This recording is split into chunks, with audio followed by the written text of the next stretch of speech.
When it comes to strength training, there are two general ways to approach it. 1, focus on the muscle, get a pump. 2, maximize leverage and lift as much weight as you can. Both have tremendous value. Do not neglect either one. They both lead to a balanced, well-developed physique. Those are the two big approaches, and I love how both camps fight and debate each other, as if either camp wouldn't benefit from trying a little bit of the other camp. Not just that, I think that both of them would massively benefit by doing the one they don't do, because you always tend to fall into, I feel like, one of these categories. Very rarely do I run into somebody who I think practices them both. Yeah. You tend to be the strongman, power lifter, heavy lifter, or the kind of bodybuilder, feel, squeeze, pump guy. It's like, it's kind of either or.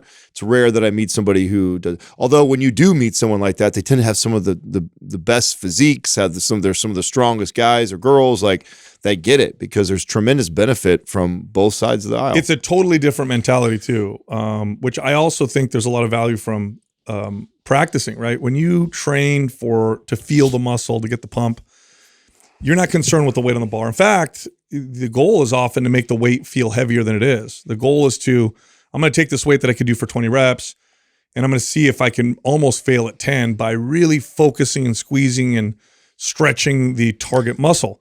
Tremendous value in that mentality and understanding of strength training. And then the other side is like, how do I perfect my technique to maximize leverage and safety and stability to lift as much weight as possible? Obviously, I don't think I need to make the argument that there's a lot of value in that mentality as well, especially the carryover to real life. Both are very different, but both contribute to success in either one. And I always find this every time I switch from one to the other, I get new gains, I get new changes in my physique, and I get a renewed passion and interest in strength training because they're so different. They're both fun for different reasons. Yeah, it's funny that you think about how different they are. That's why it's so divisive. This whole camp of like, I just do bodybuilder style only exclusively, or I only just do like strength training exclusively, because it does appeal to like a totally different demographic, different avatar of a person. But at the same time, like, this is where like fitness is interesting like that, because it's always pursuing something that you're uncomfortable with, that provides you with like this whole new opportunity for growth and for change of your body specifically. And we're always in there trying to change something about our body, but it's like we get comfortable because it's like, this is working for me, and this is like, I love doing this. And then having to then start over and be like a newbie in a different pursuit is always like, that's such a psychological barrier for people. Speaking of newbie, okay, so if you guys had a, starting from scratch, either yourself or say a client, and you're going to integrate both these styles of training, is there a order of operation, or would you say, I would rather focus on this first and then this style of training, knowing that you're gonna train them in both? Is there a reason? Can you make a case? Because I feel like I can argue both ways. I want to hear. Yeah, I think you could argue both, but I would prefer starting with strength and like building a foundational strength as far as I could go, because that's something that then we could kind of taper down the intensity a bit as we go further on, which then bodybuilding, I feel like, works even better the later on when you're talking about longevity and joint health. I agree. So now the context has to be both, in both cases, there's no imbalances or movement issues, right? Because that's how you always start. So that's how I'm gonna argue that just for playing devil's advocate, right? Just because not necessarily I fully disagree, but I said that I could argue either way. And so the argument the other way to me is that I think that early in your lifting career, the majority of people have shit technique, and lightening the load and slowing down the tempo and feeling the muscle and controlling the form and technique, I think has tremendous value for like getting someone ready to load the bar and just get after it and lift. This is actually the path I took. I look back and go, man, I wish I would have went the other way. I wish that I would have been a heavy lifter early and then transitioned to bodybuilding. Instead, I was bodybuilder, then went that way. But I guess some of the benefits that I neglected to see is like, oh, you know what though? All those years of me perfecting technique and squeezing the muscles and form probably played to my favor when it went to, okay, now it's time to get on the bar and see what I can move because I had trained. Yeah, see, I don't know, because trying to lift a lot of weight with maximum leverage is technique. It's very technical. It's actually, I would argue, more technical than training like a bodybuilder. Yeah, but correctional exercise. Would you argue that 60% more people have shit technique or good technique? They would. And so again, you'd have to go and do correctional exercise and then go much lighter and still try to get all the muscles to work together. Now, at the end of the day though, the one that's going to give you the most gains in especially your first 2 years, is getting stronger. I mean, you can feel the muscle all you want, but for the first 2 years, you just want to get as strong as possible. And after that, then it starts to get a lot more tricky.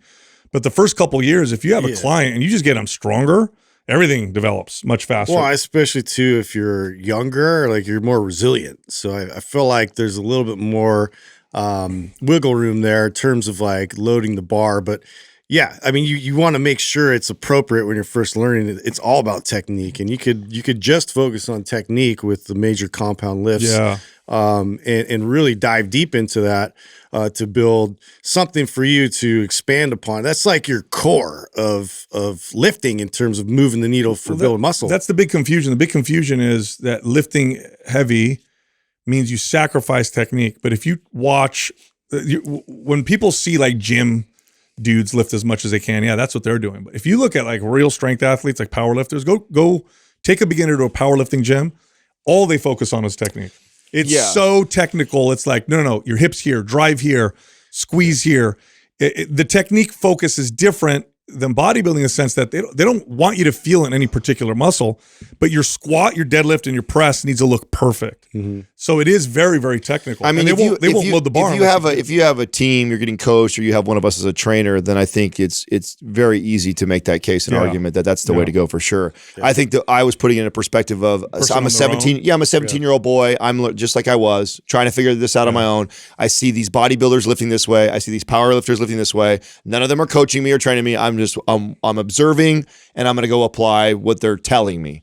And so I just think that kid is probably going to be better off slowing down tempo, lighter weight, squeezing the muscles, and training like a bodybuilder than the kid who's trying to emulate what the powerlifters are doing. Unless they're getting coaching. Yeah. But that's not normally how it works. Normally what it is, just like all of us probably were, we were all at one point teenage boys who saw the big, strong dude in the gym and asked him a few questions and then went over and tried to do whatever they were doing. Yeah. Not like we could afford a trainer by our side. We probably weren't on a team doing these things. You know, when I was a kid, I did so I had experience with both. And you had the bodybuilding magazines like Flex magazine. And then there were actually powerlifting magazines that I used to subscribe to. The bodybuilding magazines, there was no focus on technique in those magazines. It was about like squeeze and feel the pump and here's what it looks like. The powerlifting magazine, there were literal like pages dedicated to perfecting your leverage and your technique and where you drive through your hips and how you feel this and squeeze the bar.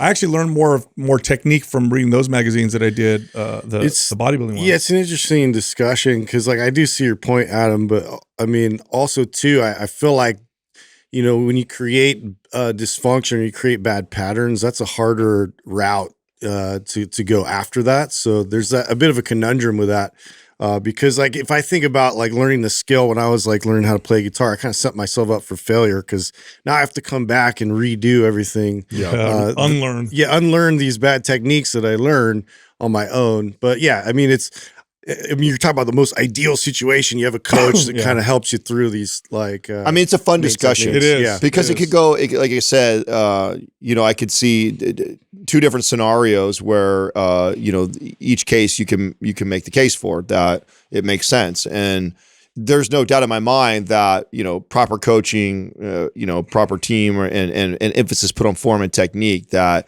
Yeah, learning how to summon the most amount of power and, you know, taking exercises through their full range of motion and being able to do that and control and move the most weight and get strong as fuck. It is, and they're both valuable. Right. It's interesting. Like if you had a bodybuilding coach coaching someone, the way they're going to coach that person is, do you feel it here? Do you feel it here? Do you feel it here? Powerlifting coaches never ask that. They're always saying something like, drop your hips over here, pull your elbows in, get tight, make sure that you're pushing the weight through the middle of your foot. Like it's totally different coaching. It's a different and it's totally different feel. That's why they're so valuable. Like if you want to become well-rounded in understanding strength training, you got to visit both. Otherwise, you're literally missing half of the equation, especially if you plan on doing this for the rest of your life. Today's giveaway is Maps Anabolic. To enter to win, leave a comment below this video in the first 24 hours that we drop it. Subscribe to this channel and turn on notifications. If you win, we'll let you know in the comment section. Also, this month's sale, Maps Strong and Maps Powerlift, both half off. If you're interested, just click on the link at the top of the description below. All right, back to the show. You know, not to take us off track, but did I see in the notes today that NASM has a bodybuilding coaching? Oh, type I saw that. Is that? Did I read that right? They do. Physique. They have a bodybuilding and physique. No coaching. way. Yeah, they do. Wow. Are they the only certification that does that? It's physique and bodybuilding. I've never heard of that. So it's PBC is the initials. But Okay. it's physique and bodybuilding coach course. So you go through NASM. So NASM, for anybody who doesn't know, is like they're like the premier certification course for personal trainers. Like they've been the best for decades, and nobody comes close. They have a course specifically to teach coaches how to coach people for competition. Wow. And here, I'm going to say something right now. This is, and I'll stand by this. I do not trust bodybuilding and physique coaches for contests because I've seen so many of them that are just so terrible. It's so not science-based. It's based off of, hearsay and myth and whatever. I trust the NASM though. Yeah. So I trust that they vetted it and said, no, this is the science of how you show up on stage, look the best, how you manipulate carbohydrates, how you do cardio. I'm so surprised that I have not seen Isn't that great? Coaches and trainers using that as a way to market themselves, that they have a certification in that versus just saying because right now the model is I go and take myself through a show. Yeah. Now I'm qualified to coach other people. And that seems to work on Instagram, or at least it has for the last 5-6 years. Worked for shreds, yeah. But now that you have a course like this, that's cool. That's really, really cool. And I trust them. So this is the one, like I said, some of the coaches that I get the most apprehensive of whenever I hear someone say, "Oh, I got a coach." I totally want to dive through it. I mean, because NASM is NASM, they vetted it, so it's going to be science based. I'm sure it's none of that baloney that you hear. So does it count as an actual cert, just like their CPT course or their CES? You have your main certs, and then that's additional. Just like a CES, right? So it's like another. Wow. Yeah. Wow, that's really cool. Isn't that awesome? Yeah. They're doing like a BOGO this month too, aren't they? If you get their CPT self-study, then you can get that one for free. Oh. For the month of May. Okay. Yeah. Oh, wow. Yeah, is it that? And I thought I saw other ones too. Yeah, there's nutritional coach. So nutritional. What is it, Doug? Coach. What's the offer? Yeah, so you have the nutritional coach, the bodybuilding coach, and a weight loss program they have. And so you normally would have to pay for that, but one of the offers they have through us right now is so if you buy the CPT self-study, you get those for free. One of those for free. You can pick one of those for free. Oh, that's dope. Yeah, isn't that cool? Yeah. Yeah, that's good stuff. Dude, I learned something this weekend. I'm like, I can't wait to talk to you guys about this because it has to do with traditional sports, which I could care less about. But keep bringing it, man. I feel like there's been a few of these podcasts where we're talking about sports, and I'm all about it. No, so here's what I love about high level professional sports: the physics, the performance. Like if people fully realize just how rare and incredible these performances are, I think it blows my mind when I really break it down. Like I remember when I was a kid, I went to one baseball game in my entire life, and we got to go, and I got to watch a 90-mile-an-hour fastball on the same level. Yeah. And if you've never seen one, it's terrifying, and you hear it. It's weird. Yes. It doesn't make any sense, right? So I remember that as a kid. So there was this video on X. It was a really short video that broke down the physics of hitting a fastball. Is it do the math? Because I've seen that before. Bro, it will. So I was telling Jessica this. Especially at 90 mile an hour, you have no margin for error. So listen to this. A 90 to 95 mile an hour fastball, that's what they throw in the major leagues. Yeah. It takes 400 milliseconds to get to the mitt. So not even a second. 400 milliseconds. So less than half of a second to get to the mitt. The brain takes 100 milliseconds just to process an image. Mm-hmm. So that's what's happening right here. That already takes 100. Then the average swing takes 150 milliseconds to come around. So now you add on top of that, it's all predictive. 150 milliseconds just to come around. Then there's 25 milliseconds for the brain to send the signal to swing. So that essentially leaves the batter with 125 milliseconds to gauge the pitch. That's how fast you have. You have It's an impossible task. You can't think about it. Yeah. You can't even think about it. You gotta be purely in flow state. And then there's 7 milliseconds to adjust the bat to make sure you hit the ball perfectly. Otherwise, it's a foul ball. By the way, here's the context. To blink, it takes 300 to 400 milliseconds to blink. Yeah. So people, no blinking either. bro, I was reading this and I was like, that is, it's got to be one of the most instinctual things that You have to have swung that bat probably millions Muscle of memory, times. dude. Yeah. And seen, tens of thousands of different pitches coming your way to get to a point. And I bet you subconsciously, the brain is doing math that you're not even aware of. Like, so of course you have tips like, you keep your shoulders level, the elbow this way, this and that, and like watch it. You ain't got time to You think. can't think about any of that. You have to be, your brain, whether you recognize it or not, sees the way that the fingers and everything are and the way that ball But comes you're not even out. processing it. No, you're not. Well, That's what I mean. It's subconsciously. You're not like actively going, I'm looking at his fingers. You're there in Just flow. This is where the practice and like building up that information, that data set, like, so every time you swing and you're building up your subconscious to react a very specific way. And so like, that's why like practice is so important, to drill it like perfect. Otherwise, what are you banking in there? It's like, what at that level, you don't have time to analyze anything. Like, you just have to go. Well, so I was telling, I was explaining this to Jessica and she's like, wow, that's crazy. I'm like, honey, baseball is one of the only sports where 30% means you're killing it. Like, you hit the ball 3 out of 10 times. You don't even make a home run. You just hit the ball. Yeah. You're doing great. Yeah. Like, how many sports are like that? And then she goes, boring. Boring. I'm like, I can't. Yeah, you can geek out. Yeah, baseball's a very technical sport, like that, like golf on some level as well, obviously. But dude, I wish I would have like read through this whole thing and remembered. But there's a really good story about a guy who just like, he's in his 40s, I think, and just like made it into the league and is throwing 90 miles an hour again. After he had made it on a team before, got cut, got hit by a car. I think Adam brought this up on an early episode, right? A long time ago. Are you talking about for the Giants? No, it was like for the Braves or but he had that Tommy John surgery and then built his way back, got picked up on the minors, and then finally made it back Now into the 40s. league. So wow. Pitched his first game. What I did bring up that I think what you might be talking about is that there's a pitcher right now in college that is a pitcher throwing both left and right-handed. Oh, I saw that guy. Oh my God. Yes. Which that's insane. Insane. Like, that's crazy to think that you're and like throwing heat on both. You know what's crazy about pitching, by the way? Because of all the things that we do in sports, I would argue that pitching is one of the most insane, because it's actually one of the things that humans do physically. Yeah, we're known for that. We evolved. Yeah, we evolved to throw with accuracy. Yeah, like a 5-year-old could throw with more accuracy. it's than any other probably primate. arguably, like, obviously this is all speculation. We have no idea, but it was probably truly like the very first sport. Like, not organized. I'm not talking about who organized what, but like, you got to think Who could throw and hit someone had a stick, you know what I'm saying, or like some sort of spear, playing, hanging out. You know what I'm saying? We're waiting for our kill to come around. Got nothing else to do. Yeah. You pick up a rock and you throw it at me. That had to happen first, right? Like, no one made like a pigskin football and decided to play football. I doubt we made like a round ball to try and kick it. Like, you probably had a stick in your hand. I probably threw a rock at you. Hit this. Yeah, and hit it. And I guarantee that had to have been like the first like sport, right? Wouldn't you think so? That and running. Those are the two things. Oh, okay, yeah, you could make the case. Those for are the that. two things that humans do really well. Is we could run for a long, long period of time, and we could throw with tremendous speed and accuracy. That's what made us. Are you in Charlie apex hunters.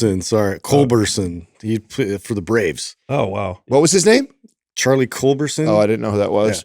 Did you? Is Aurelius? Are you playing like stuff with him every weekend, like sports related, or We go outside. Is he all over the board? We go outside and we do everything. So we'll run, we'll swing the bat, we'll throw a rock or a baseball. He just started gymnastics, and he likes it. The first time he was shy, second time he went and he had a blast. He totally enjoyed it. And that kid, He's only 3, so it's hard to say, but Bro, no, it is not. It's like so easy for me to see. Yeah. So easy for me to see. He's got some talent. And it's so, dude, He's going to keep wanting to do crazy stuff. I told you guys that we went to the soccer field a couple weeks ago. So of course, Dad bought the soccer goal. I got the Oh yeah, So it came in this last week, and then this weekend I got it in the backyard, and we were playing soccer. And this is just to my point of like, and my son's kind of getting into it with me like that, but it's like it's not there, dude. It's just he's like Ethan, just like watching it's the butterflies. It's just I mean, like, we're out there. I got I set up little cones and stuff like that, like trying to get him to like dribble and stuff like that.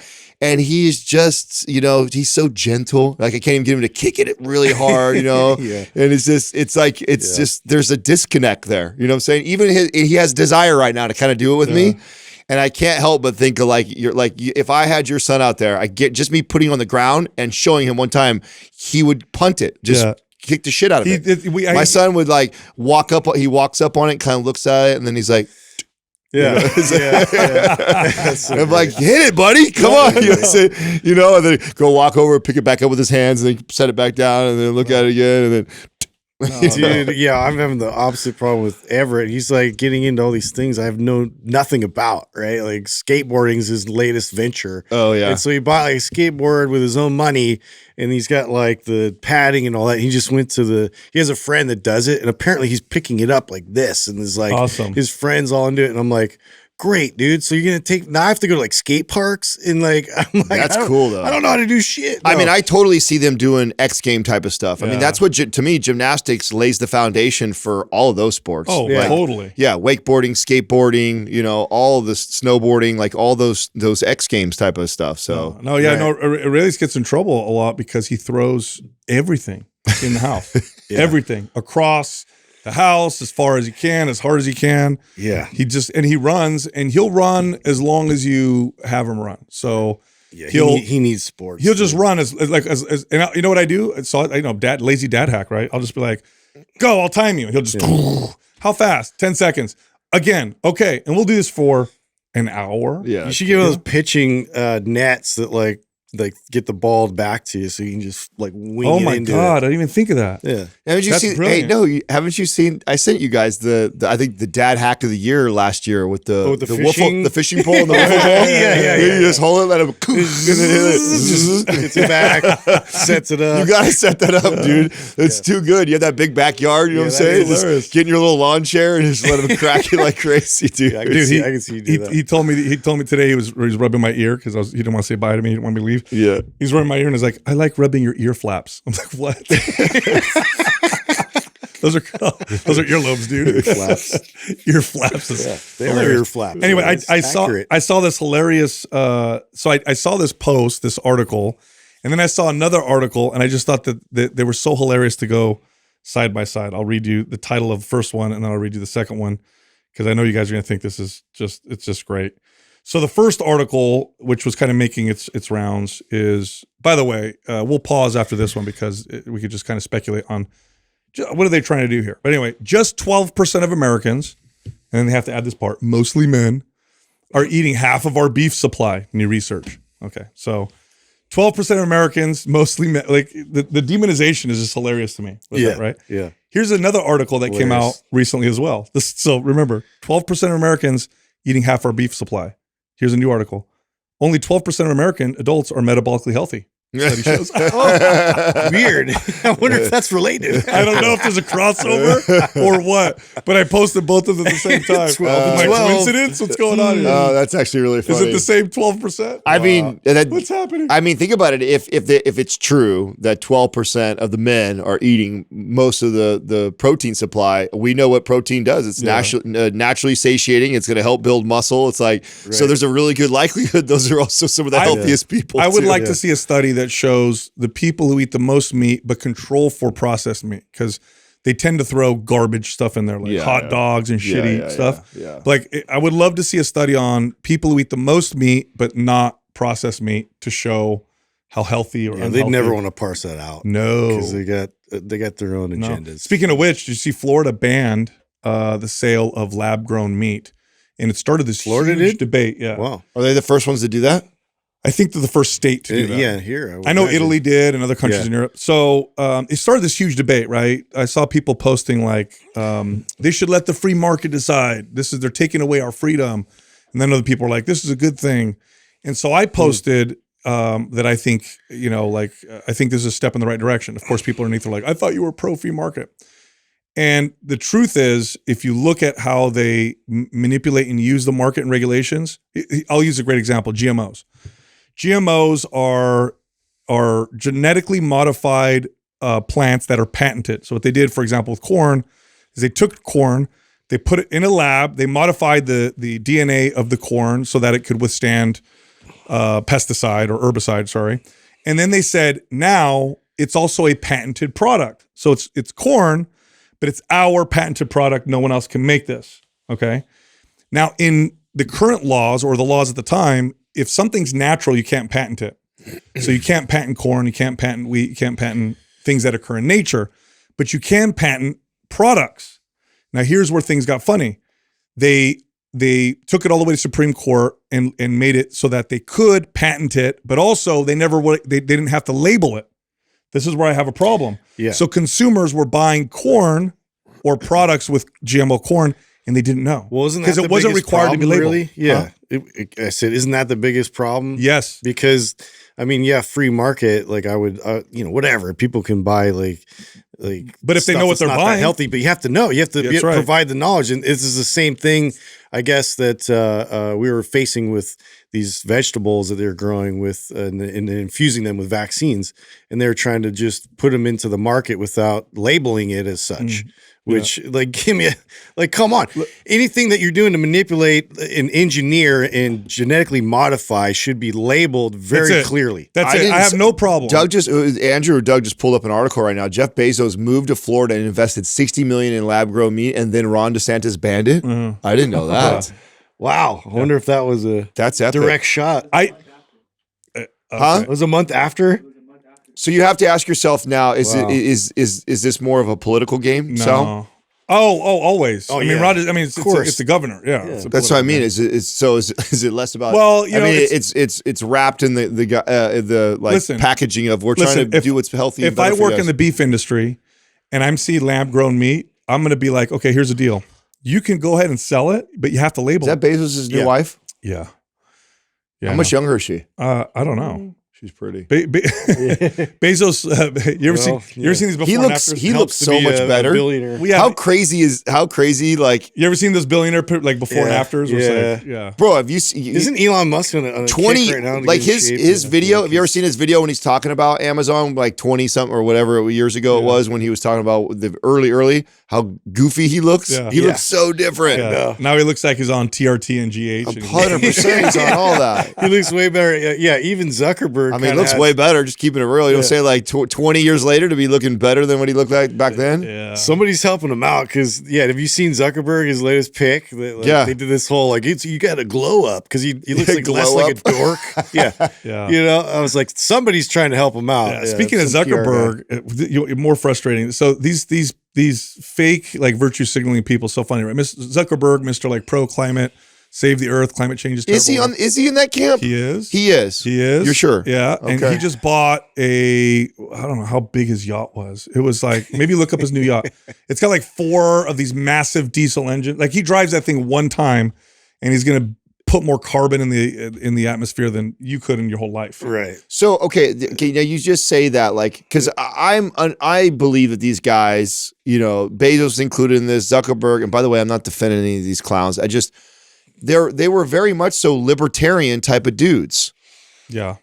So I mean that their companies were built on like a very free market libertarian type of a model, and it feels like to me like what they did was hire a bunch of kids that work for these companies who've now influenced the company to be like this progressive type of, and so they get categorized as very liberal and progressive, even though I think the founders are not really that way. So that's why I'm saying that Zuckerberg does go around preaching and talking about climate change. Does he? The problem is So I don't chastise everybody else. I don't know that. Right? I don't know if I've ever seen it's a $300 million super yacht. It's hypocrisy. The thing looks insane.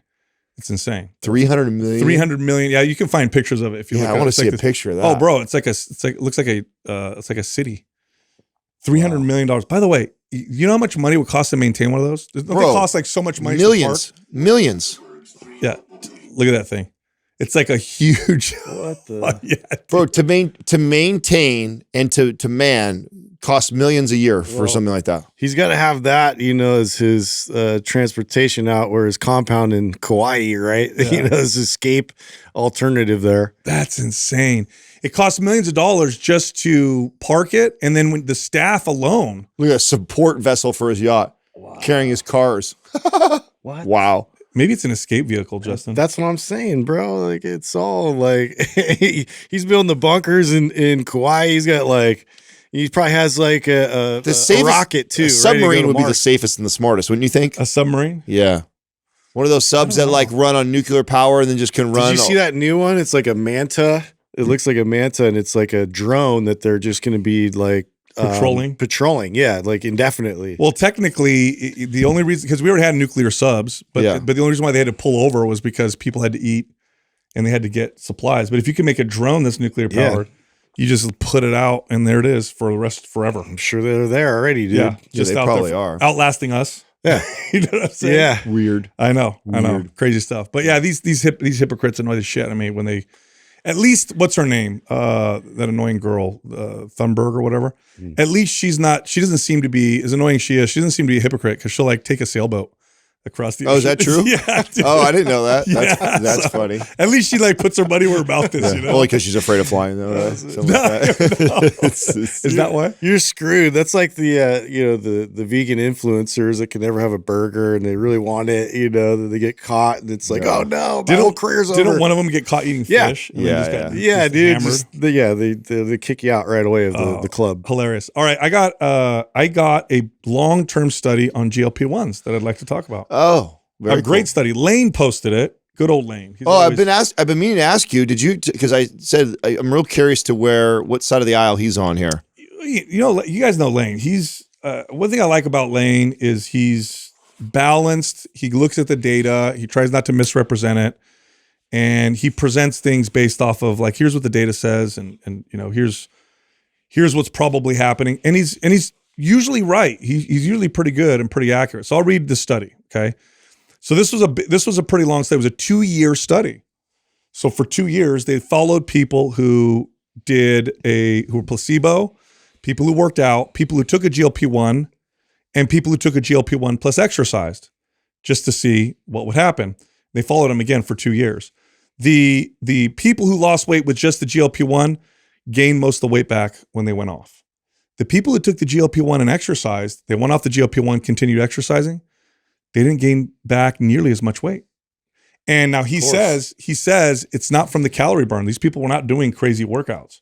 Now I can confidently say it's the muscle. Yes. It has to do with the muscle. Yes. You kept your metabolism strong and healthy and burning calories. So when you went off the GLP-1, you didn't lose all that muscle that then acted in counter to what you were trying to do when you started eating more, because then your body's like, oh, I can gain all this body fat. Yeah. But it was a 2-year-long study, and it highlights how important exercise is in combinations with these GLP-1s. Yeah, the thing that I think that's going to be interesting is the difficulty of that, right? You put somebody on this low of calories, and it's just really difficult to motivate them to lift weights. So this is where, I just see this huge opportunity for trainers and coaches to really be there to support and help these clients that are going through it. I know we already see the division where there's going to be these camps of you're either pro it or you're anti it, right? And hate on it. It's a little more nuanced than that. I definitely think that the opportunity for coaches and trainers is to recognize that it's not going away. There's going to be tons of people that do it. You're going to have tons of clients that do it, whether you think they should or shouldn't do it. Therefore, how do you handle that? And I think we're going to see a massive over-application of training. We already see an over-application of intensity and volume on people that are trying to get in shape. I just think it's going to get abused even more with this. And do you guys think the abuse is going to be more common to be abused than to be used properly? 100%. Yeah, I do. I agree. I do. I agree, because even if somebody says, "Oh, I heard I'm supposed to work out," they're going to do what you said. Yeah. They're going to overtrain. Everybody wants the easy route first, and then you realize, oh wait, I have to actually. That's going to be. This is going to be the hardest part to reconcile. Is that it's not going to be good for a lot of people, but it's going to be life changing for some people, for a lot of people too. That's why you can't just throw it away. Yeah, it's like you take somebody. Well, the cat's out of the bag. It's not like you can't throw it back in now. No. Yeah. Now that we found something that you're going to lose weight on, like, to demonize it. Yeah. Like, I mean, there's podcasts over podcasts now talking. But nobody's even communicating it right. We listened to a podcast recently, and there was he was a ex-pharma guy and whatever. And he was communicating strength training wrong too. Yeah. He's like, look, if you're on a GLP-1, you need to strength train minimum 5 days a week, 4 days a week. I'm intensely. Like, what the hell are you talking about? Yeah. No, that's too much for most people who aren't even on a GLP-1, let alone somebody who's on a GLP-1. That's going to be the hardest thing it's going to be a very delicate dance. I mean, I'm still experiencing that, right? I'm coming up on 9 weeks now on this. And it's some days I got it, some days I don't. And the volume of training that I have been in right now is just extremely low. And, luckily I'm aware of that, right? Like if I was, this really overweight person that was just trying to lose weight and it's coming off, like I would be so obsessed again with the scale and just doing everything I can to keep burning, not listening to my body. And I would imagine that muscle would be falling off at just as fast of a rate. I microdosed it. So I did a tiny dose for 2 weeks now, and I've noticed you didn't go up a little bit. Oh, it's still microdosed. So the I'm not gonna. We shouldn't explain. We shouldn't go over recommended doses. I took 1/5 of what was recommended as a starting dose for you, and then I took twice as much, which was still far less than what you were recommended. Mm-hmm. And I haven't noticed any appetite. And I'm going to stay on this micro dose to see if I notice any of the anti-inflammatory effects, any of the other behavior. Did you get yours yet? Effects. I just got it in the mail, so I'm going to start. Are you going full dose? I'm going to go full dose. You are? I'm going to try. Yeah. I'm going to be so. He has plenty of muscle he can lose. Experience. I'm going to be so big on this podcast. Yeah. Just next to two. Did you get yours yet? I did. I took a dose last Thursday. You did a mild. You also did a well, I did. So the recommended starting dose is 25 units. Yeah. I did 15. Oh, so you still went lower. That's still I more than noticed a slight suppression of appetite. Just a slight. But slight only. Yeah. Okay. Yeah. So when's your second shot? When's your second shot? Like Thursday. So I'll bump to 20. I'll try 20. Yeah. Maybe stay at that for a little while, Doug, to the 15. 15? Yeah. I mean, I don't know. Jessica's experience was it completely destroyed her appetite, devastated her appetite. And she didn't even want to drink water. That's how bad it was. So, and she started at the small dose. Yeah. But I know everybody responds. There's a little bit of difference from person to person. I would not want to experience that feeling of like not wanting to eat anything. No, I don't want that. Yeah. I mean, that's what I've been dealing with. But yours got better though after a while, right? 8 weeks or 7 weeks or whatever it was. I was riding that way for a hot minute. I mean, I wanted to see what it felt like to go through all that. There was like a mild nausea feeling, I guess you could say. It was like, I don't know. It wasn't that bad to me. It was like, I was more fascinated with the fact that like I just had no desire for food at all. Like it was interesting to me to feel that way and be that way. I didn't have the digestive distress except for with the few times that I like try to eat outside of something really healthy. Mm-hmm. I noticed it then. I noticed too, like the huge impact of, staying hydrated and having the sodium and stuff like that. That made a big difference. What I want to see parsed out because there's data that shows it benefits the organs and the heart and the brain and et cetera. The problem with that is like, is it is it because there's such low calorie? Is it because you took someone who's overeating? Yeah, and eat less, which is, by the way, which is like everybody, right? Yeah. Like everybody pretty much overconsumes for the most part, right? Yeah. For the most part. And so, yeah, if all of a sudden you like wring out the sponge on everybody, I would imagine you would be. If you take anybody who's overweight and you have them eat less, so long as they're hitting minimum requirements of nutrients, you tend to see improvements on every marker. Yeah. Period. So you're just allowing that space for your body to fully recover and heal. And that's the thing too. Like, I don't know. A lot of times I feel like people just keep consuming and then if they're in a state of inflammation, they keep riding that out like for a really long extended amount of time. I mean, the part of me, the most like addictive, reason why like I haven't taken a shot today and I'm wrestling back and forth if today's the day I'm going to like either cut my dose in half or completely cut off, like, cause I've gone far enough. But the part that I actually am like more drawn to than anything else is how healthy I feel, like my psoriasis and the inflammation. Like I was just at a constant state of inflammation. So there's some speculation that it again, it's hard to parse out, but some observation from people who've been using these for a long time, doctors, who say that it has autoimmune effects on its own. Now, again, it like, would this have happened had you just gone low calorie? So that's to me. Here's the thing: is that like, isn't that related to if autoimmune is my body attacking itself because it's inflamed? Due to some sort of a marker from overconsumption or consuming something, it makes it's logical sense to me that it would, and that's everybody. Autoimmune is like that. You just have different expressions of it. So of course, if you're like in a fasted state or fasting, because this isn't necessarily a fasted state, it's like fasting mimicking, right? Yeah. Super low calorie, which, Walter Longo did all that research showing that if you're that, it's almost your body's getting all the same benefits as it would be from a fast. So to me, I think a lot of that, and this is all the people that are trying to sell it and push it so much, is like, okay, yeah. And that, I'm sure Lane will come out with something like this and prove that and talk about this like that.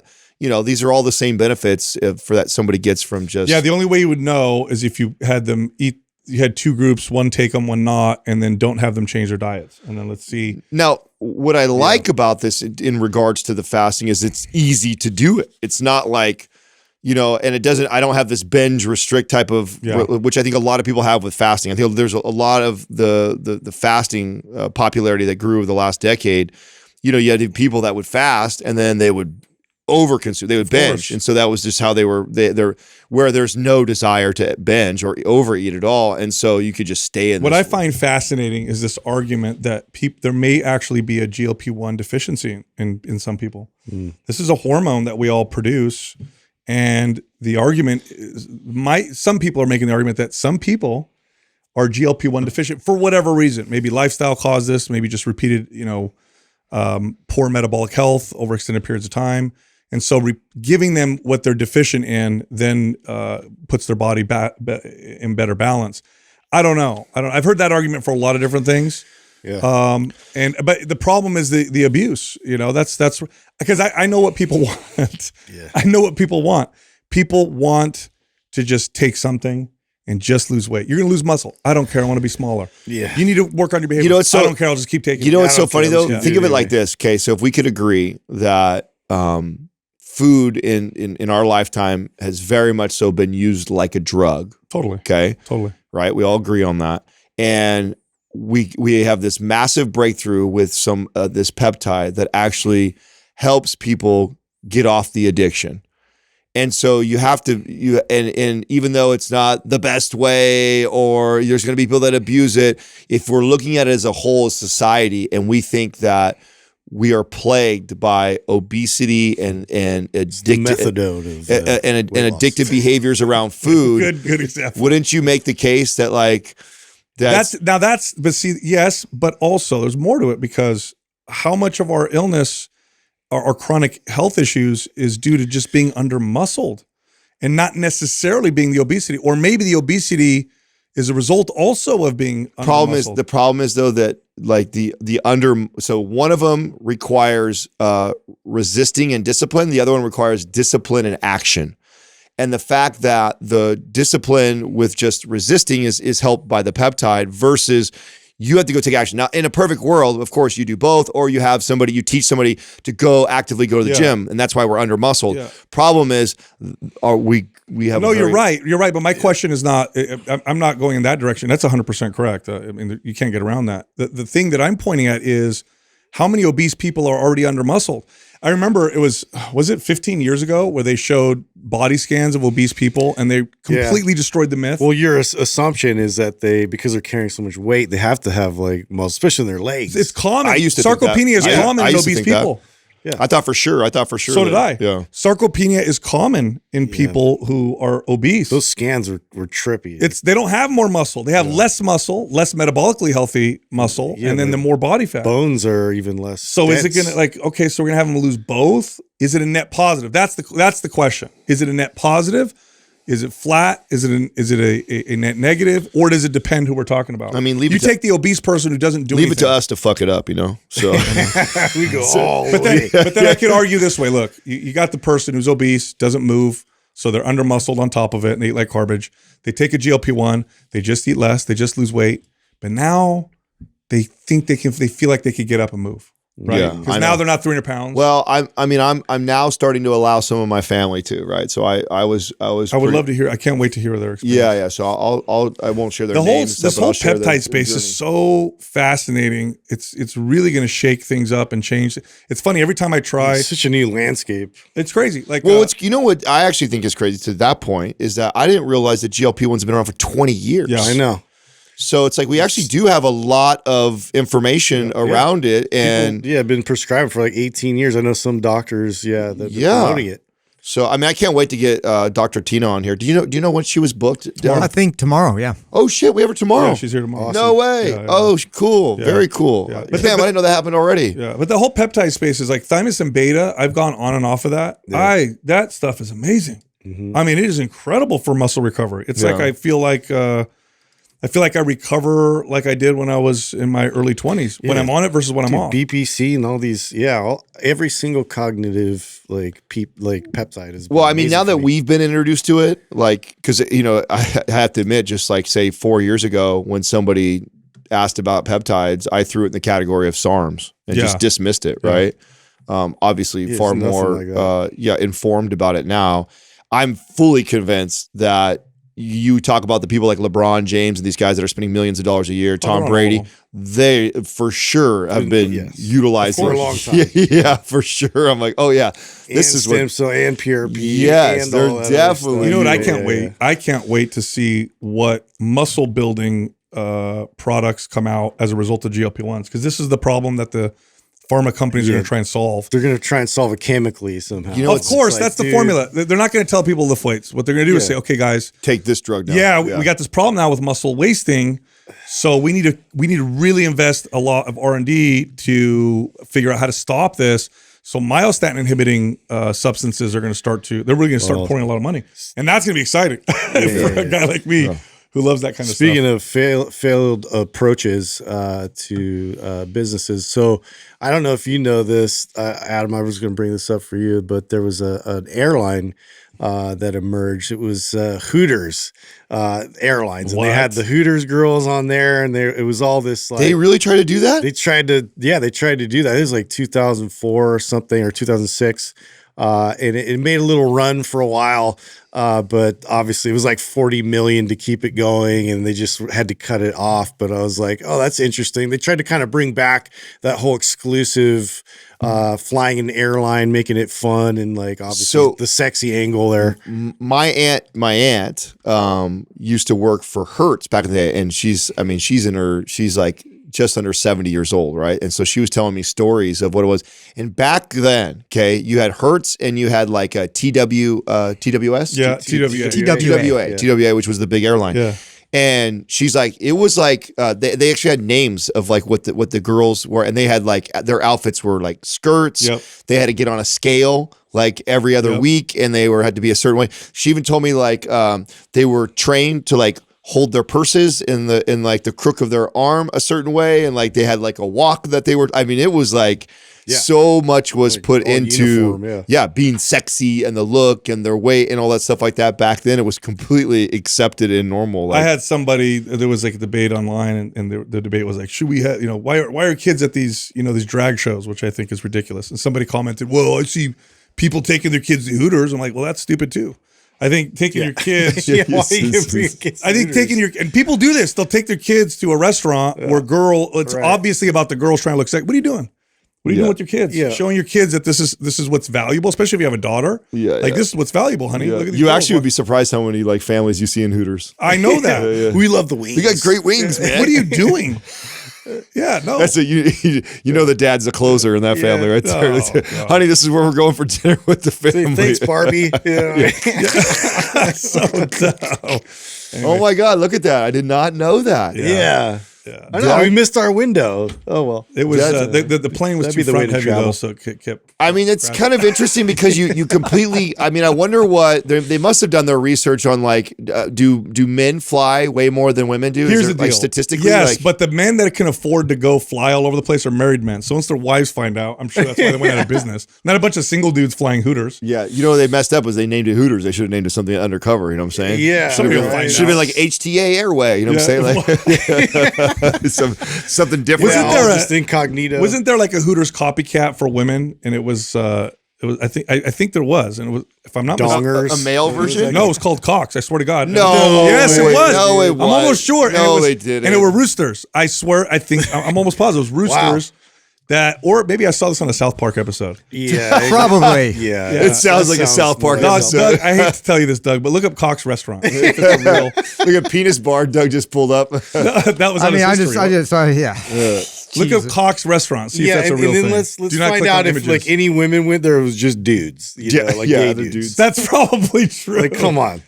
No, I guess I'm wrong. Yeah, women don't really pay for stuff Yeah, I like don't that, think right? so. Whoa, Yeah. what the hell? Well, There are a few of them that are called that, but they're not popular shades. yeah. I never heard of that. I Bro. know. Yeah. Anyway, Now my search history news is over here. screwed. sorry, Doug. Anyway, I gotta tell you Cox guys. restaurants. I gotta tell you guys the God. The names of these restaurants are hilarious. I gotta tell you the brain blend from Ned. First of all, Ned's products in general. Period. Yeah, this one. If you've never tried a cannabinoid based product, or if you have and you didn't feel it, so I had a family member try this. They took a big dose and they were like, "What did you give me?" Yeah. Like I am like I didn't know we still had Are you some. I part thought of we the were out. formulation of that? 'Cause I was at the brain blend. I thought so. Yeah, Yeah. because we had been talking about using that, especially before we drink like a nitro cold Yes. brew, and it was such a rad combo. Oh, it's the best. How many products now are you a part of now? Two. This one? Organifi and this. No. Of Ned's. Oh. Because Ned's doing another one that you're working on, too, Yeah, aren't they? yeah. I know it's We're not supposed to out. talk about it. I know it's Yeah, not it's a out. secret. But is that the second one with them, or you've done three now? That was the first one. Yeah, this was. This will be the first one. second one. Is the one you're talking about. Yeah. Oh, okay, that was the first one. Then you've done. Yeah, so yeah, you've yeah. done two of them, and you've done one. But with I had a Organifi. family member who takes CBD gummies all the time, and they're like, "Oh, I take it all the time." Like, here, try this, and they took it, and they're like, "What is Yeah. this?" No, I'm like, "You it's- don't feel the other stuff, do you?" Well, I also this feel like one you feel. I also feel like the tincture hits way faster too. You drop it under your tongue, and then I feel like within 30 15 minutes. Yeah, 15, 20 minutes. Yeah, I feel I like feel I already, this. I already It's- noticed it. That's why I love taking it right before the podcast. Yeah, it hits you pretty good. Anyway, the shout out. We got to do the Vegas event. By the way, I've got family members. We're about a month away. Did I tell you guys? I got like cousins and stuff who are going to be coming. Oh yeah. Well, you know, Max is coming now, so Max Louvier is going to be out there. Dr. Gabriel Lyons showing up too. Is so, she? Yeah. So we got starting to send him We messages were out pressing to Max. some of our friends to come meet out with us too. So I'm going to reach out to a couple other ones and see. Like, I'd love to get like Don Saladino out there and a couple other of our Yeah, buddies. let's make to it see a if they- party atmosphere. Yeah, It'll be a no, good of time. course we haven't done Vegas yet to have the Bellagio too, big old place like that. Yeah. Like, no, we're gonna do it right. So hopefully, like everybody can make it out there as far as our friends. and if there's tickets available by the time this airs, it's what is it? Mindpumplive.com? General admission is available right now. It's mindpumplive.com, Doug. Correct. There you go. You've probably heard of all the benefits of cold plunging. Boosts your energy, your immune system, reduces inflammation. I mean, this is incredible stuff. People swear by cold plunging. Unfortunately, a lot of people have to get a bunch of ice thrown in their bathtub, and it's really a big pain in the butt. Well, there's a company called Plunge. They make a tub that cools itself, filters itself. You put it together, you plug it in, you fill it with water, that's it. Now you have ice cold Plunge ready to go whenever you want. And the prices of these products are incredible. They're really, really good. Way less than you would think. Go check them out. Go to plunge.com, use the code MINDPUMP, and you'll get $150 off your purchase. All right, here comes the rest of the show. Our first caller is Jennifer from Michigan. Hey, Jennifer, how can we help you? Hi guys. I knew I would be nervous, but wow. So first I just want to tell you that I started listening to the podcast. I think you had fewer than 50 episodes out when I first found you. And it was really rough in the beginning, but Thank you for sticking with it. The information was solid, and yours was the first fitness podcast I found that didn't sound like it was being recorded into a bean can. So Oh, cool. I'm really glad to have been with you all these years. That's you. That's So awesome. I'm just going to read my question. I've been weightlifting for about 14 years. I didn't know what I was doing at first, but I've been a fan of the show for a long time and have been following training programs for a while. I recently went through MAPS Powerlift and I did see some gains, but I'm still not where I think I should be after so many years of consistent lifting. As of today, I'm 47. I'm 5'11.5", weigh about 170. My current max lifts are 145 pounds for squat, 100 pounds for bench, deadlift 215, and overhead press is 80. I've been wanting to be able to perform strict pull-ups, and even push-ups give me trouble. Like I can't do more than one strict push-up. So I'd like to be able to increase my strength to match the female standards of a 1x bodyweight squat, 0.75 bodyweight bench, and 2x bodyweight deadlift. And I don't know if that's a realistic goal or if that would be possible for me at this point. Awesome. Great question. Jennifer, did you play sports in college, volleyball, basketball, anything like that? No, I was in ballet, so I danced, but no athletics. I do think it's important to note that you actually have really good numbers, and it's important that the audience knows you're 6 foot tall. Yeah, and the reason why, and that's why I asked the question, because when you look at the standards of what the female quote unquote or male quote unquote standards are, they're based off of the averages, but the more outside of the averages you are when it comes to height and body weight, whether you're below or above, then those numbers tend to change. In other words, if I'm a 120 pound male, that would put me well below the average male. And so then the standards for me, I would crush the standards. I need to have higher numbers. If I'm a 6'7", 250, 270 pound male, I'm outside of the standards above. The standards for body weight, what you could do for bench, deadlift, and squat, then also start to change. You're built like a female athlete. You're tall. Your body weight is appropriate for someone your height who's been strength training. I would assume your body fat percentage is probably within a healthy percentage. So I wouldn't judge your lifts based off of what the standard is, because the standard is based off of the average height and average body weight female. And you're tall, and you're, like I said, that's why I thought maybe you played high level sports like volleyball or basketball. Nonetheless, we can get into your workout and see what you're doing. We could talk a little about your nutrition and see how you've been working out for a while. How long would you say you've been working out properly? I've been following MAPS programs for the last, I think, 3 years. And before that, I was doing like traditional, like 5x5 or traditional strength training for a good 7 or 8 years before that.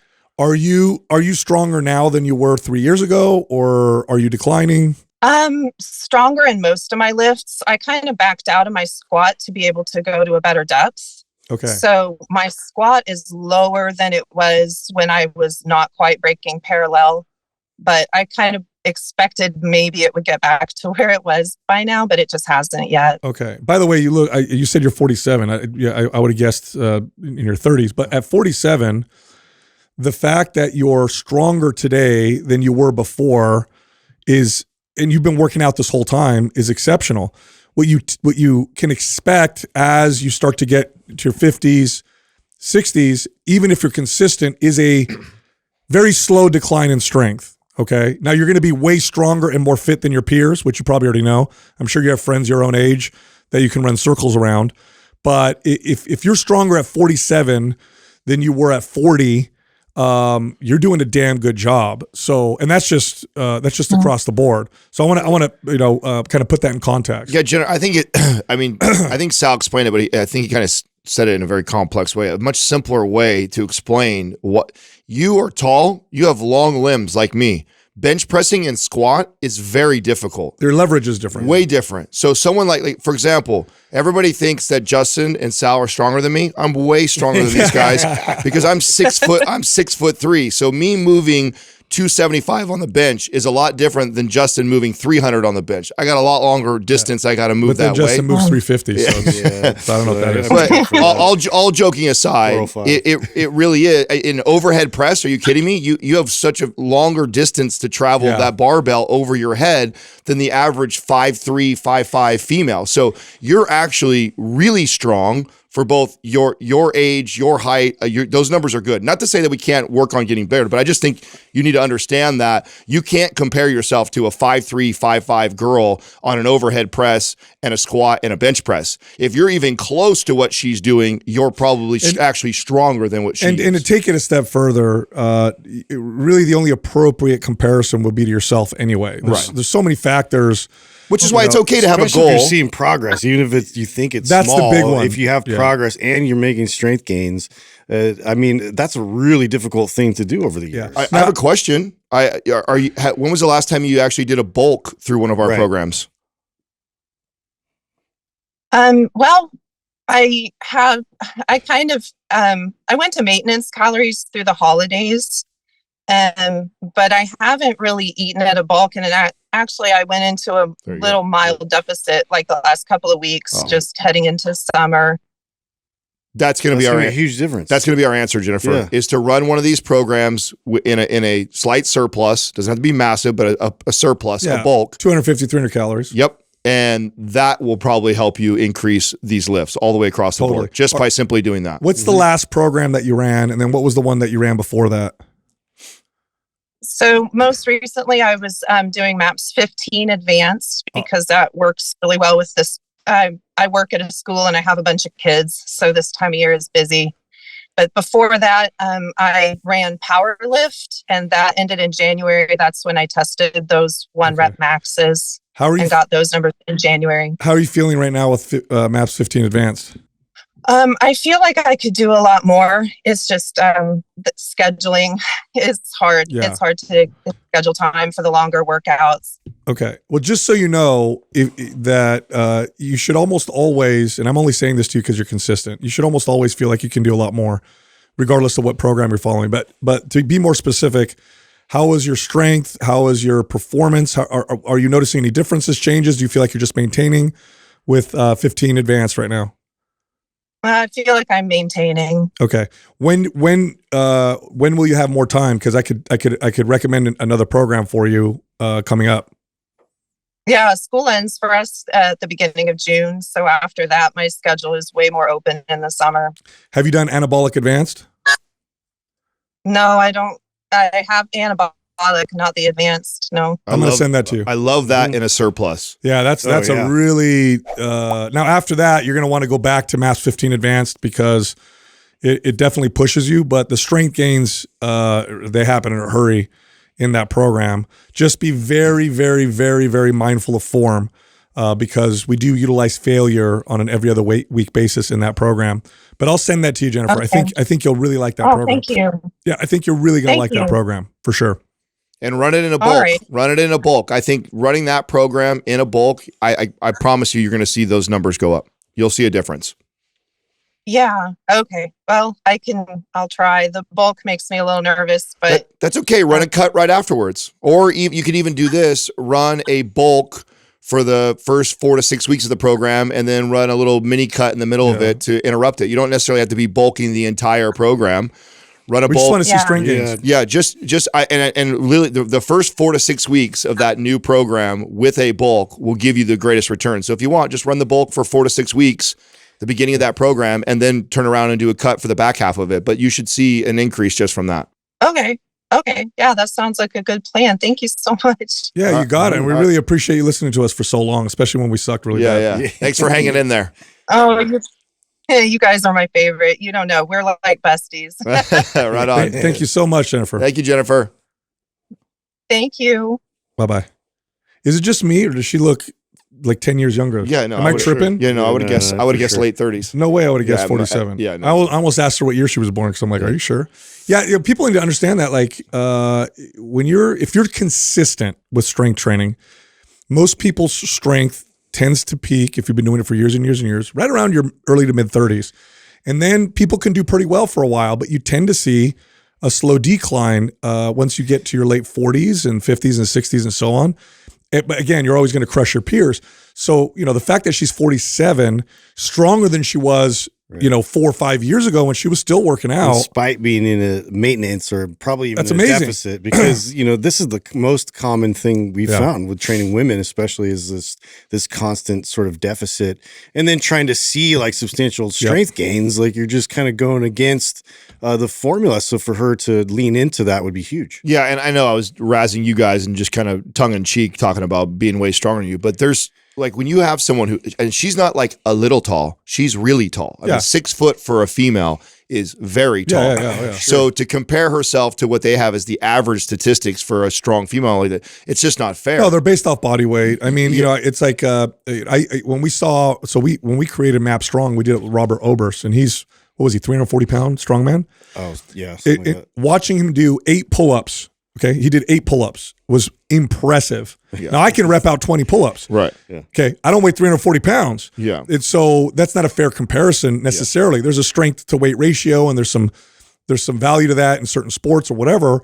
But those standards that people quote, man, female, what's strong, what's not, whatever, it's based off the average person. The heavier you get, the less that even makes sense. And the lighter you get, the easier those numbers are to hit. Yeah, weight and height. Of course. So the only one that's working to her favor is deadlift, which is probably why she's a 215 deadlifter, right? That's her strongest. Yeah, tall, long limbs tends to work with deadlifts. Yeah, deadlifts. If you have long limbs, then you're normally going to be a better deadlifter. But as far as squatting, pressing, benching, and overhead pressing, that is hard for someone who's that tall. Right. So those are really good numbers. It's still a 145 squat for a 47-year-old female. Definitely one that is 6 foot. It's almost 6 foot. Yeah, and a 100-pound bench and overhead press. That's the average 6 foot man who doesn't strength train can't squat 145 with good form. That's a fact. Our next caller is Lizette from New Jersey. Lizette, what's going on? How you doing? What's happening? Hi. How are you? Exciting. So thanks for taking my call. So my question was from a few months back, so I'm just going to read it. Basically, why is it so much harder for women to lose weight compared to men? I'm a mom of 2. I would say I'm in pretty decent, shape. I work out 3 to 4 times a week. I eat pretty clean, but I still find it really difficult to lose fat in certain areas. Like for me, it's my hip area. Now my husband, on the other hand, he'll stop eating bread for like 3 days and, drop a bunch of weight, or, do something very minimal and just like lose a lot of weight.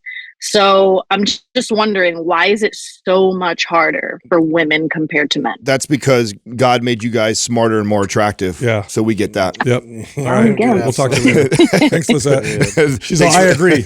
Yeah. No, so that's not true. We're smart. No, here's all joking aside. So there's a couple things you want to consider here.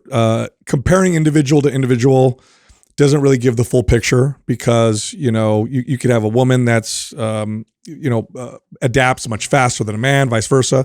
But generally speaking, you often hear this, right? Generally speaking, you often hear women say, "Oh my God, my husband, he could drop 10 pounds so easily, and for me, it's so hard." There's a couple factors here at play. First of all, we're talking about weight, not body fat. We'll get to body fat. But men generally have more lean body mass than women do. Specifically, when we cut carbohydrates out of our diet or drop carbohydrates, because muscle is about 75% or more, it's actually more, I believe, water, that when we drop carbohydrates, we drop water faster. We have more lean body mass that holds more water. I know for me, the more muscle I build, the more my weight can fluctuate if I manipulate carbohydrates and water. I remember Adam talking about how he'd lose 10 pounds overnight just by sleeping and sweating throughout the evening when he was competing as a bodybuilder.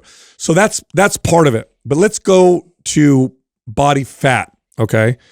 When it comes to body fat, once you get to a certain point, a woman's body does react differently than a man's does as they start to get really lean, primarily because a woman's body is, whatever you believe, designed to support life.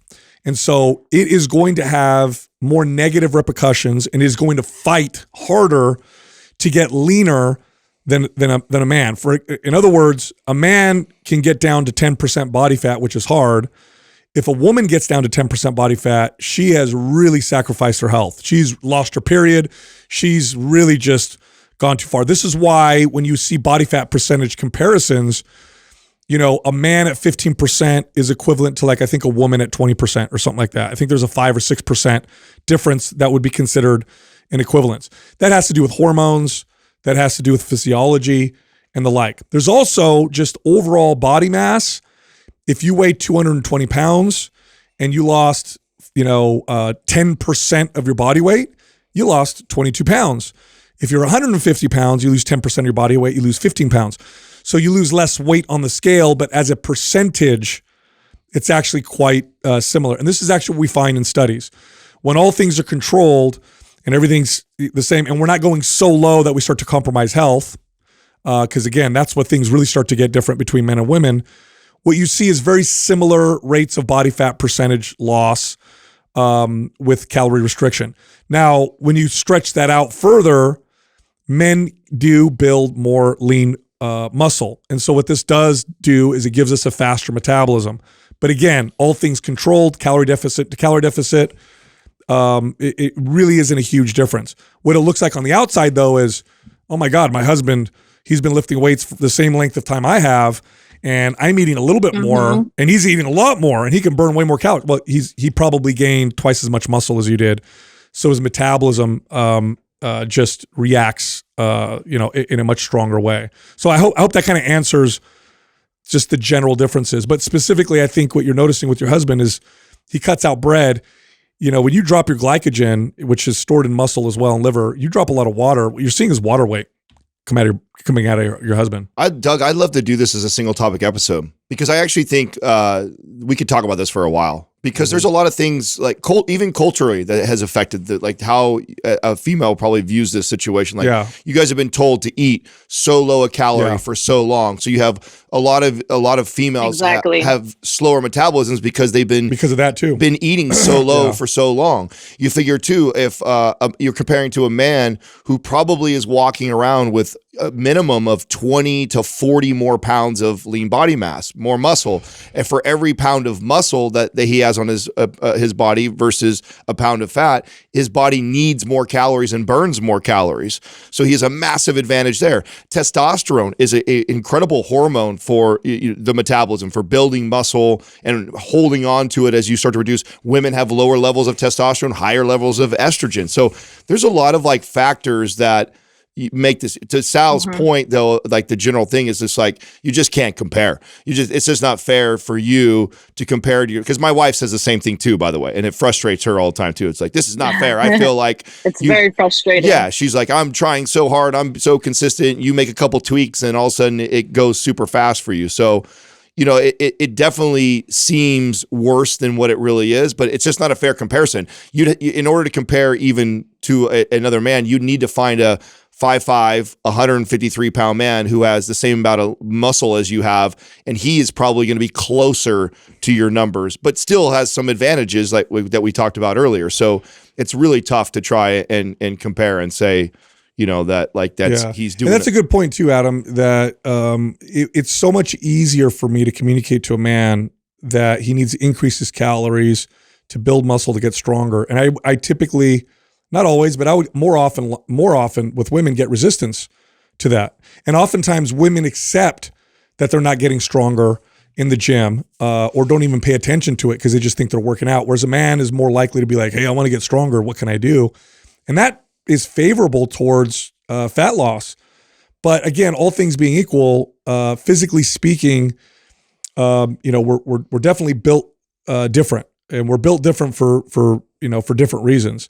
I think if you set up a test that compared men and women to be able to read people's emotions just by looking at people's faces, you'd see a big difference there as well, right? So when it comes to physicality and strength and all that stuff, there's always going to be a difference.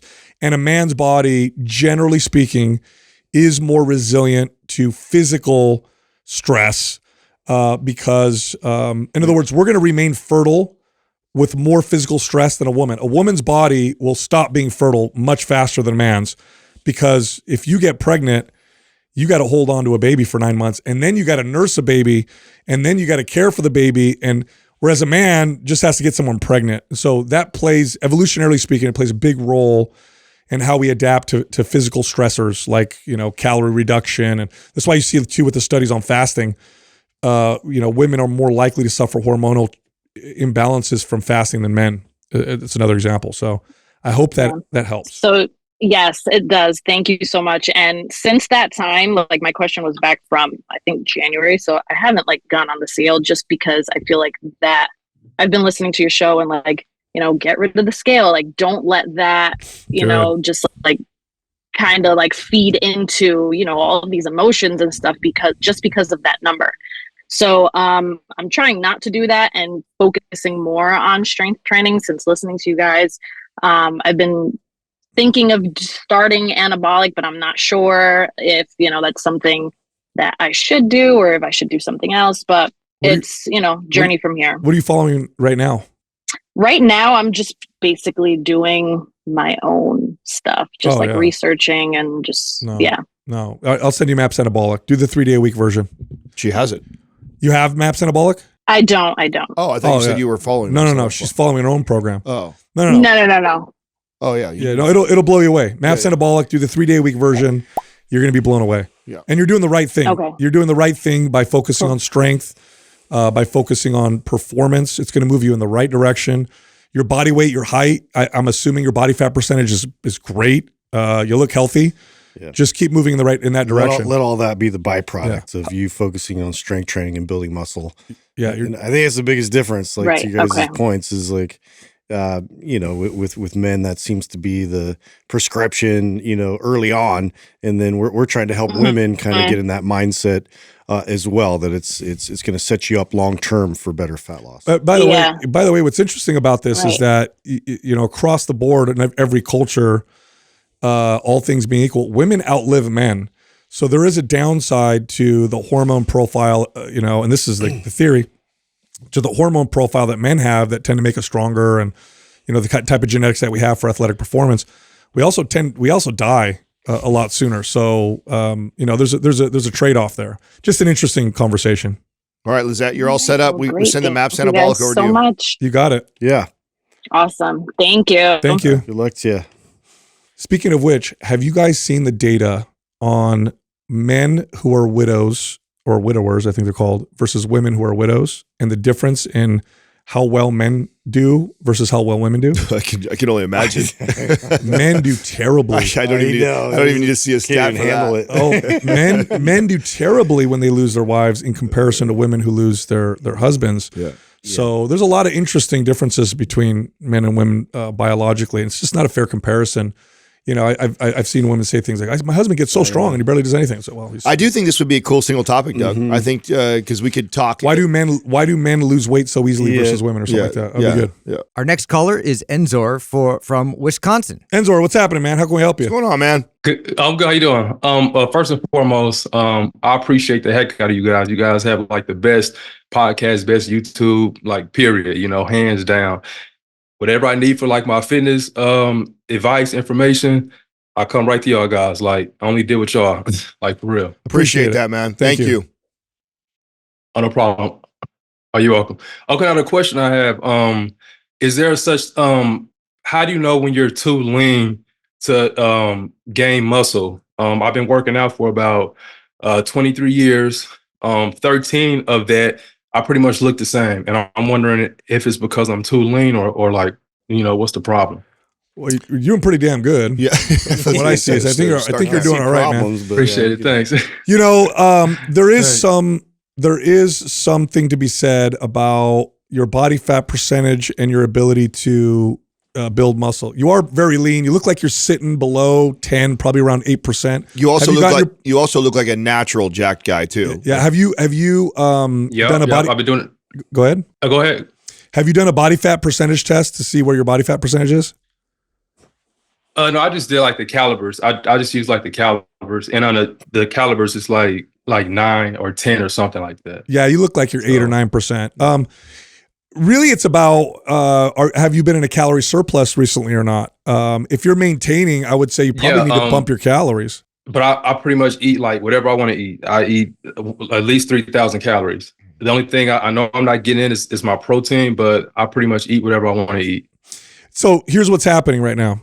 You're eating whatever you want to eat. You're fit. You obviously got a lot of lean body mass. So whatever you want to eat, the way that you're eating is maintenance.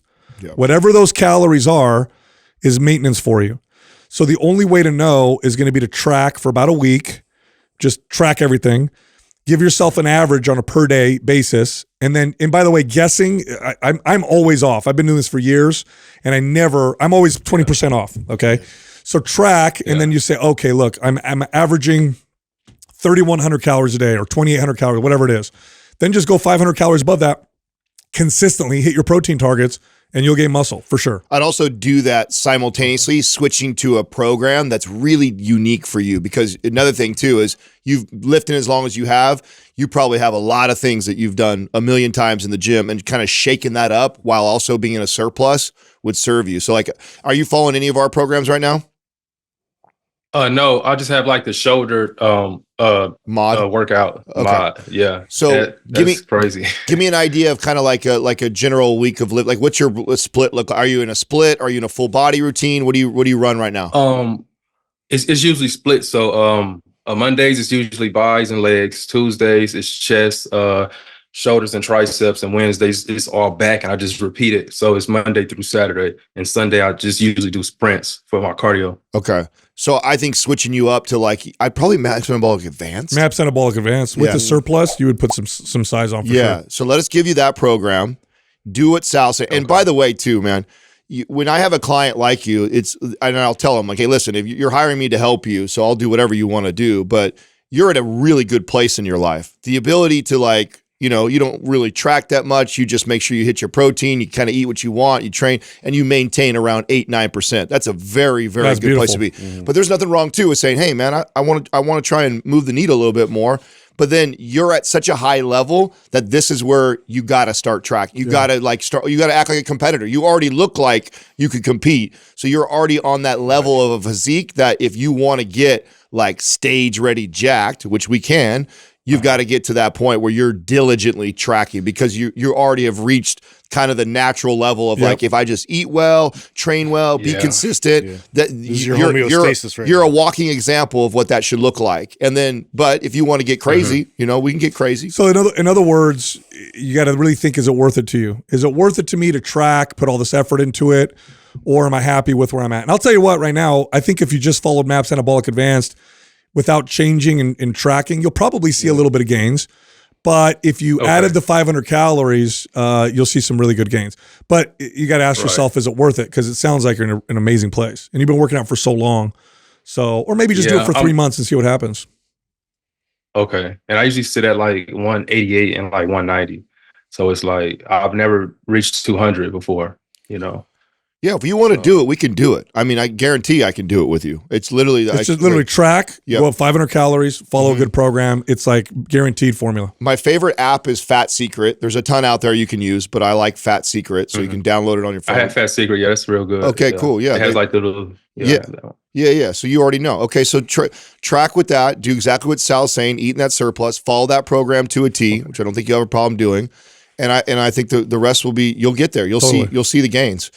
But you're at that level now where you gotta, if you want to move the needle now after all those years of training and how good of a shape you are, us giving you little tips here and there ain't gonna do shit for you. No. You need like the next level of discipline and tracking to get to the next level. Do you think age plays a factor? Like, how old are you? I'm almost 40, so it's like, not yet. Am I starting to like slow down, or I mean, yes, you are starting to slow down. I mean, you've been training as long as you have, and you've done so good naturally. Doesn't mean though we still can't. We can't edge out more. I think he will with the 500 calorie surplus, a new program. You're not 40 yet. I think you will. You look like I mean, how long have you been lifting consistently? 23 years, since I was 15. Yeah.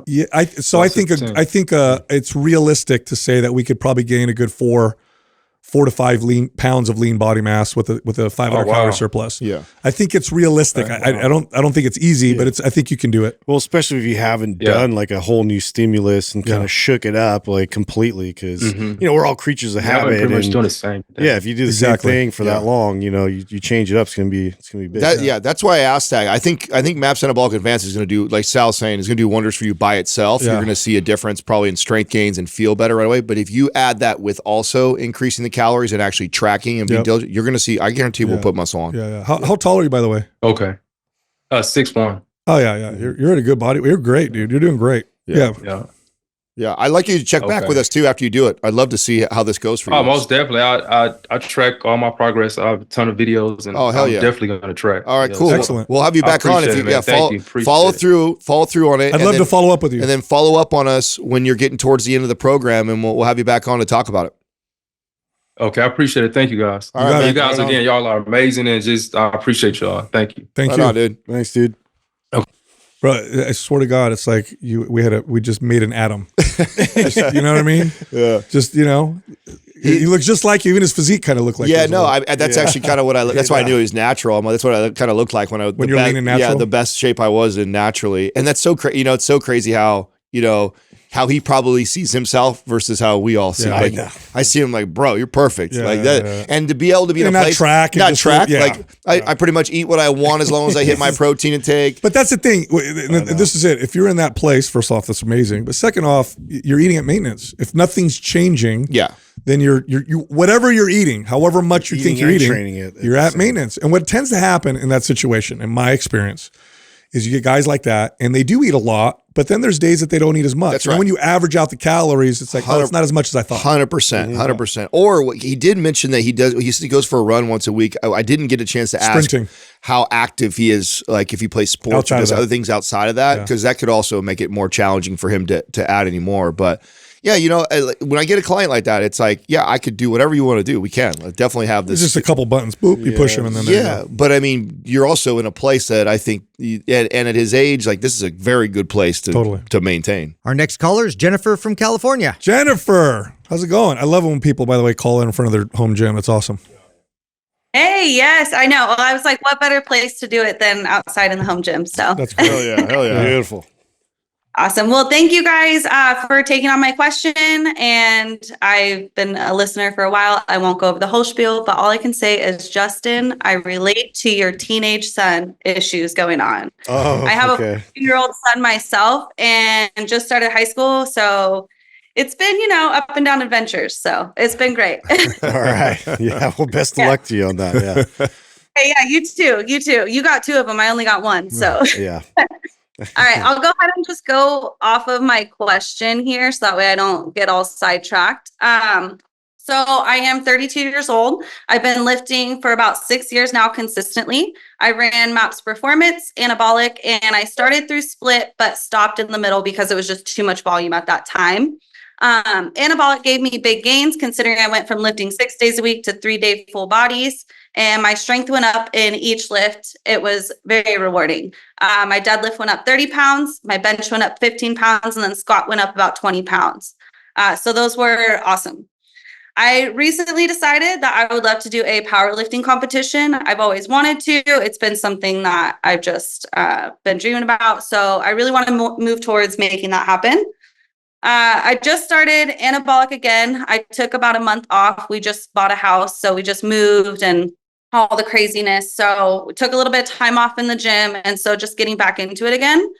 I'm curious, how long should you give yourself to train for a powerlifting competition? I'm a girl who likes to get stuff done, so I'd love to do it by November, but I don't necessarily see that being really realistic. So I guess my question to you guys is, how should I run those programs? I have been looking into symmetry and then obviously powerlifting program. But I don't know if I should maybe hit symmetry first and then go into the powerlift, or how I should do it. So that's why I'm here for you guys. That's it. I would. Yeah, you hit it. That's perfect. Yep. Symmetry first, go into powerlift. Most ideal, yeah. Powerlift leading up to the competition. That'd be perfect. Okay. And then I don't actually have one scheduled yet as far as a competition goes. I'm actually a trainer at a gym locally here in Paradise. And I want to throw my own event, like just like a little local event. Oh, So that'd be have cool. you, anybody ever done that over here? No, that's I've never cool. done that, but that sounds awesome. So you'd put it, you do it at the gym, and you would invite members and stuff to compete. Yeah, exactly. We'd even invite outside members. Like they don't even have to be members, just anybody local in the town that wants to do it. And so I just was curious. I didn't know if you guys had any suggestions on how I should really Who do we know do that's that, done like- that? Who do we know that's done that? I've never run a powerlifting competition. me No, either, but I'm trying. we had a know- kettlebell competition in here, but they ran it themselves. So Yeah. and then I did with the high school kids. We did sort of a fundraiser where we did a bit of somewhat of a challenge like that, but it was like a 3-rep max. So that way we kind of brought the risk factor down just a bit. Yeah, I think the way that I would do it if I had a gym is I would advertise it mainly in the gym, and I would get people to sign up for it, and then I would hype people up in the gym, and I would put together programs for people to follow in the gym. It'd be a great way for people to do their first powerlifting competition. Is how I would do it. As I would say, hey, if you've never done a powerlifting competition, you like to get ready for this. Here's, we're going to be training clients for this or whatever. You're a trainer. Are you a trainer there? Yeah. Oh yeah, it'd be a great way to get clients too. Like I would totally put this together as a way to generate hype and excitement in the gym, building up to this one event and really getting people ready for this competition. That's how I would organize it. So have you actually attended and gone through, or known anybody that's gone through Powerlift? Like, I don't know, for me, I'd probably want to attend one first and kind of for sure deconstruct it and ask questions and get people aligned with me first. Yeah, so I have, there is a powerlifting competition in June that's about 20 minutes away from me. So I plan on going to that first to really, because I've never been to one, I've never done one, I've never seen one. So Yeah. The powerlifting community is so good intel that so way. tight, and they're definitely like welcoming. Thank you. I was looking for the right word. They if you go there, you'll meet somebody who has either done one themselves They'll want to help you too. Yeah, or the people that are putting it on with they're all very supportive like that. So I think you just going there, you're going to get even better advice than we can In give you. fact, the organization that's putting that powerlifting competition, I would just go up to the organizers and say, hey, I work at so-and-so gym, 20 minutes away. We would love to host one of your powerlifting competitions, and I think I'd like to organize it and really invite new people to try powerlifting. Is that a possibility? And I don't see why they wouldn't want to do that, because it's only going to grow their organization and give them exposure, and they would probably do all the work from there. So that's a. Why don't you shout out your gym too, Jennifer? Where are you at? What gym? it's a new gym. It's called Elevate Health and Performance in Paradise. So Awesome. Cool. Awesome. Yeah, Well, good deal. great. Now, do you have symmetry in powerlift? I do not. That's why I was calling. I was going to see which one I need to get next. So Symmetry first, and then get into powerlift. Give her symmetry to get We'll started. send you symmetry. okay, perfect. And then I'll just purchase Powerlift and just go straight from anabolic to symmetry to Powerlift. And Yes. then That's perfect. That's it. Okay. That's the formula. You Yeah. got it. That's perfect. Thanks for that advice too. I appreciate it. I'm just going to go up to them and talk to them about hosting one. I don't know why. It didn't cross my mind. So No, great idea. Yeah. Yeah, do that. All right, Jennifer. That's exciting though. Yeah. Good luck with that. yeah, no, thank you guys. I appreciate it. Thank you. Well, I mean, I've never hosted a powerlifting competition in any of the gyms that I've managed, but what a great way. No, what a great way to bring community in there. Oh my God. Yeah. I mean, I wish I ever thought of it, to be honest with you. We did it wasn't like a real official one. We did this inside our gym. We did like a Triathlon. we did a bench press. Oh, you did? Yeah, Oh, but it okay. was like We did a triathlon. I didn't go through like an organization. It wasn't formal. You didn't get we didn't have judges. It was like No, we did a triathlon with the stationary bike and swimming and we and did that running on the too. treadmill. Did you guys do that too? Yeah. That was dumb. It wasn't that great. But yeah, I don't see why the organization that she approaches wouldn't want to, because they have a place to host it. Yeah. It would only increase exposure. Yeah, And then as a trainer, what a great way to build your business. Yeah, that's a great idea. Look, if you like Mind Pump, we have a free guide that'll teach you how to get big arms. It's called the Big Arm Guide. You can find it at mindpumpfree.com. You can also find us all on Instagram. Justin is at Mind Pump Justin. I'm back, by the way. I'm back. They kicked me off, but they brought me back. I'm at Mind Pump DeStefano, and Adam is at Mind Pump Adam.